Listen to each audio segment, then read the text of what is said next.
Hello Ria Cult. Today I'll be rewriting It Ends With Us, so it's actually good and not trash. And I'm going to do in a series that I'll be rewriting all of the Colleen Hoover books, so make sure you subscribe so you can see me do the other books. So first I'm going to change the title to, instead of It Ends With Us, to I Want to End It, because the book is so atrocious. Like, what is this? Because we literally have Lily Blossom Bloom, the florist, and her name and her job just needs to be stopped. So I feel like instead of making her florist, we can make her more relatable, because I feel like not a lot of people are florists. So instead she can work at like Tesco. So Lily Blossom Bloom works at Tesco, and I remember the most common name like is Olivia, and then the most common surname is Smith. So we're going to change her name to Olivia Smith, the Tesco worker, instead of Lily Blossom Bloom, the florist. I already feel like the novel's a million times better just from changing that one detail. And the plot of the original book is she gets rizzed up by this guy called Rao Kincaid, but Rao Kincaid is actually abusive. So then she gets, and then this other guy called Atlas Corrigan swoops in and saves her, even though Atlas Corrigan smashed her when she was 15 and he was 18. So he's also cursed, but it's okay because Colleen Hoover says Atlas is nice and Rao is cursed, and whatever Colleen Hoover says is true. I feel like all of Book Talk is gonna hate me for saying that I do not stan Atlas, but you guys have so many other better book boyfriends. I'm sorry, Ravi Singh, Kaz Brecker, Percy Jackson, these men are it. Don't get rizzed by Atlas. Ew. Brother, like, what is this? We're gonna change Rao Kincaid. So I've had this conversation with multiple different friends that James is the name of like people who are really cursed. I said I do know a really nice James, so sorry James, but yeah, James is the name of generally people who are really cursed. So we're gonna call him James because that came up when I googled like what is the most common cursed, no, what's the most common male name? And then the second most common surname is Johnson. So we have, it's a bit icky because it's JJ, and that's giving Colleen Hoover vibes like a Lady Blossom Bloom LLB. Instead, she should have made her initials stand for BBL, but yeah. So we're gonna have James Johnson. Instead of having no Atlas is coming in to randomly save her, like I do not support that notion. And also, I'm gonna get rid of the whole thing where it's like, oh my gosh, she's writing a letter. The book is basically in an epistolary format where Lily Blossom Bloom writes letters to Ellen. So literally like Ellen DeGeneres, and then she literally at the end of the book when she gives birth she calls her baby Dory. I am getting rid of all of that. I'm sorry, this book is meant to be about abuse, even though its genre is listed as romance. I'm going to be changing the entire genre. It's actually called abuse. And also no Ellen. Instead, okay, so this is what I was thinking of. Basically, Lily Blossom Bloom has this character. Basically, in the book, there's two gay characters. We have Ellen and Devon. And Devon has two personality traits. Number one, being gay. Number two, unconsensually taking off the main character's bra without her consent. Like, you guys might be like, Rhea, why are you calling him a gay character and not a character? I'm like, literally his only personality trait is being gay. So instead, we're going to give Devon multiple personality traits and actually make him consensual and not weird. Like, we love that representation. Thank you, Colleen. And instead, we can have, instead of Atlas swooping in to save her, we can instead just have Devon offering her emotional support and advising her to stay away from James Johnson. I feel like what should happen is Lily Blossom Bloom or Olivia Smith meets James Johnson, gets rizzed up by him because she has a low self-esteem, and then, oh my gosh, also what needs to happen is Olivia Smith the format of the book can be Olivia Smith writing letters to Devon instead of Ellen, because that way they already know each other, so it's more of a personal connection, and therefore it's like more like emotionally resonates with the reader, rather than literally just writing letters to Ellen, because like that is so weird and comical. Like, I'm sorry, what? Oh my gosh, also what happens is in the book, right? Okay, so the narrative is that Colleen Hoover goes with is like, sure, Rao is abusive. He literally R-words the main character, but it's okay because literally, okay, look, these are literal quotes in the book, okay, of Colleen justifying Rao's trash behavior. I feel like everyone fakes who they really are, when deep down, we're all equal amounts of screwed up. Some of us are just better at hiding it than others. And there's no such thing as bad people. We're all just people who sometimes do bad things. Brother, stop. Disgusting. Get it out of my face. put it away. So what I'm going to do is have Lily Blossom Bloom can, when she's in the abusive relationship with Ryle, these are things she tells herself, but the actual book doesn't agree with it. It's just Lily being delulu because she's currently being abused, right? So, but then towards the end, she comes to the conclusion that no, Ryle is actually trash and he needs to go away. Because what also happens in the book is that Lily Blossom Bloom and Ryle get together. Then Atlas is like, da da da da da. And then they're like, bye Ryle. Then Lily Blossom Bloom and Atlas have their daughter, Dory. And then what happens is, guess what?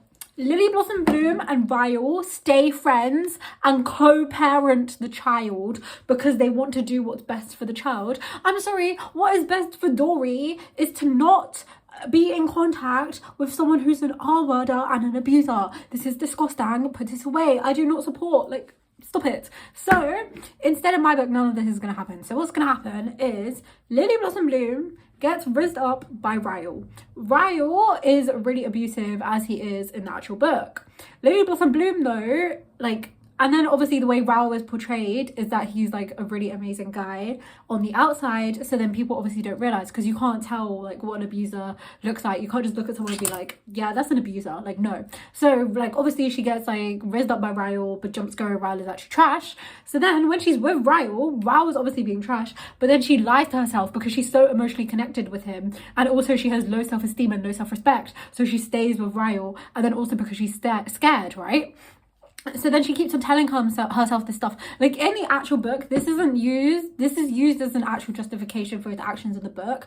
But when Ryle was young, he accidentally shot his brother with a gun, right? And that's his tragic anime backstory. So what we can do in this book is make Lily Blossom Bloom tell herself, oh my gosh, poor James, like he did this, so therefore his abuse doesn't matter. When really nothing is a justification for arbitering someone, nothing is a justification for abuse. But those are the lies she's telling herself because she's so emotionally connected to him and because her self-esteem is so low. But then it gets to a point where Lily Blossom Bloom can't take it, or Olivia Smith can't take it, and then during this entire thing her friend Devon is actually really supportive and not cursed, and Devon has been informing her through the entire thing saying, please leave James is trash, get self-respect. So then Lily Blossom Bloom eventually agrees and then leaves James. But then what I think would also be good is obviously, you know how Lily Blossom Bloom and Ryle literally become besties at the end and everything's okay because forgiveness? Absolutely not. What instead can happen is, let's say Lily Blossom Bloom is like just vibing at her shift on Tesco, like stacking boxes, whatever. Ryle is in Tesco's getting a meal deal. Lily sees him and is like, oh my god. Also guys, another way I'd rewrite the book is by actually putting trigger warnings on it and actually not making a colour book version. Abuse the colouring book. Oh my god. Okay, so what's gonna happen is Lily Blossom Bloom, aka Olivia Smith, is vibing at Tesco's doing her job. Ryle, aka James Johnson, literally comes in. Then what happens is Lily Blossom Bloom is obviously really hurt because she's been abused by him, but they can actually have a trauma bond. So what happens is James abuses Olivia, but then what happens is he comforts her from the abuse he has caused. So therefore it's a trauma bond. So she's trapped by him, and she's also really emotionally connected to him. So when she sees James, she goes up to him and is like, oh my gosh, James, let's be friends again. And James is like, yeah, right. And the reason why is because Olivia is using this as a coping mechanism because she is so traumatized. So then that's the reason they end up staying at friends. But instead of like how in the actual book, oh my gosh, it's fine, they're friends forever, in mine, this is how it's actually presented as toxic, not good that they become friends again, right? So they become friends and it's still abusive, but Olivia is just using this as a coping mechanism, right? And then Olivia realizes, and then during this entire thing, Devon, instead of being unconsensual, is actually trying to support her. And it's like, please leave him. He is trash. I know you're listening to your emotions right now, but please use your logic. And in the long term, it's going to be better if you cut him off.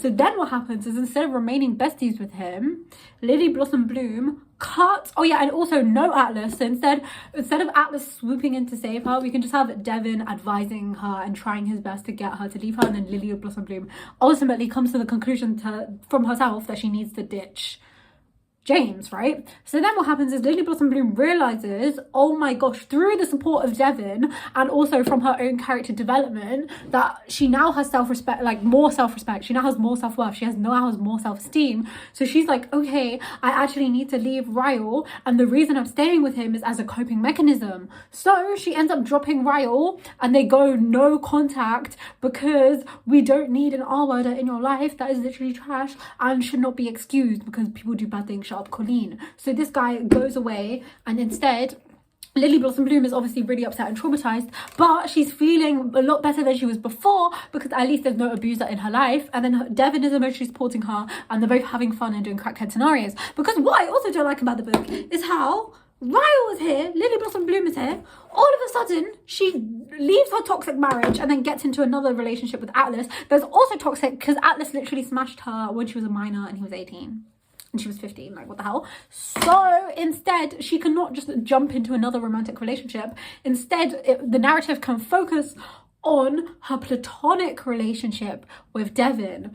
And in the book The Colour Purple, right, the main character writes letters. So it starts off with Dear God, and then she writes Dear Nettie, you know, her sister.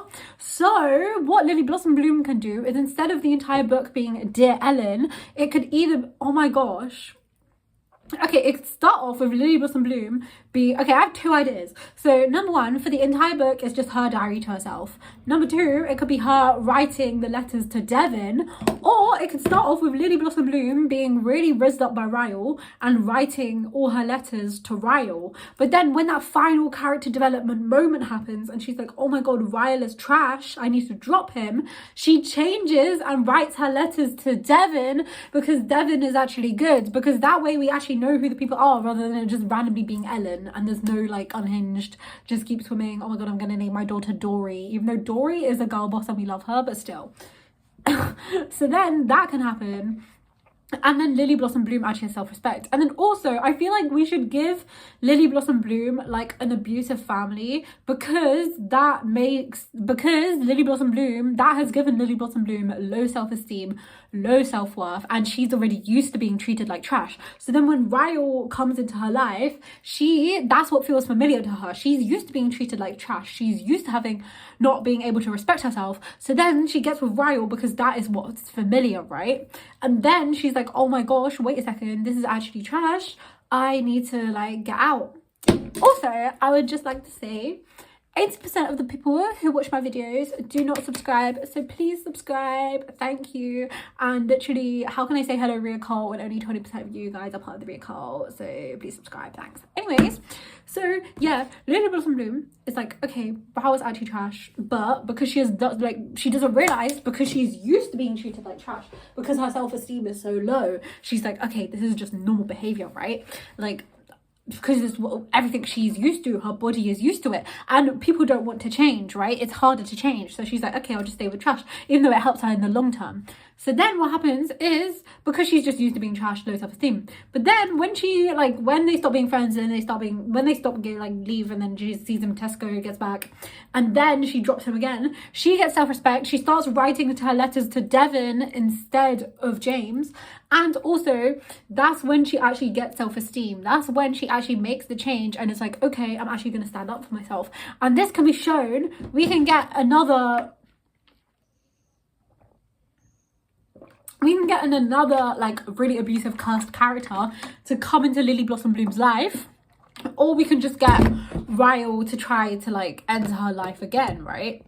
But this time, Lily Blossom Bloom is like, no, I do not want this person in my life because they're literally trash, and she drops them. So that shows Lily Blossom Bloom's literal character development, because she's now actually rejecting these cursed people that are coming into her life, whereas at the start of the novel, she would have been accepting this cursed behaviour, right? And then as Lily Blossom Bloom literally ditches Ryle, she starts to realise all of the abusive stuff she does. And instead of the whole thing with like Lily Blossom Bloom like saying like the book ending with the whole idea that, oh my god guys, it's okay though, it's like Ryle is actually like really sympathetic because he was accidentally shot his brother for him.